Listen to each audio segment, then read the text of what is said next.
പുന്നൂക്കാവിൽ വീട്ടിലേക്ക് കയറുന്ന വഴിയിൽ മാർഗതടസ്സമുണ്ടാക്കിയത് ചോദ്യം ചെയ്തതിനെ തുടർന്ന് തർക്കവും സംഘർഷവും. സ്റ്റേഷനിലേക്ക് കൊണ്ടുപോകാൻ ശ്രമിക്കുന്നതിനിടെ പോലീസുകാരനെ ആക്രമിച്ച സംഘം രക്ഷപ്പെട്ടു. പൊന്നിയൂർക്കുളം കോറോത്തേൽ പള്ളിക്ക് സമീപം ഷക്കീറിന്റെ വീടിന് മുൻവശത്ത് വെച്ചാണ് നാടകീയ സംഭവങ്ങൾ അരങ്ങേറിയത്. ചൊവ്വാഴ്ച രാത്രിയിലാണ് സംഭവം. ഷക്കീറിന്റെ വീട്ടിലേക്ക് കയറുന്ന ഗേറ്റിനു സമീപം താർ വാഹനം നിർത്തി മാർഗതടസ്സമുണ്ടാക്കിയിരുന്നു.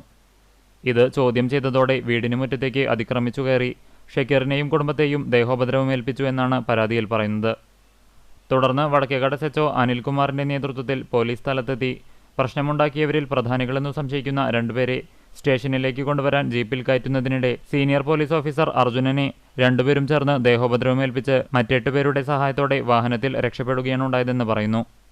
പ്രതികളെക്കുറിച്ച് പോലീസിന് വ്യക്തമായ സൂചന ലഭിച്ചിട്ടുണ്ട്. പെരുമ്പടപ്പ് സ്വദേശികളാണെന്നാണ് പറയുന്നത്. രക്ഷപ്പെടുത്താൻ ഉപയോഗിച്ച വാഹനവും മാർഗതടസ്സമുണ്ടാക്കിയ വാഹനവും പോലീസ് കസ്റ്റഡിയിലെടുത്തു.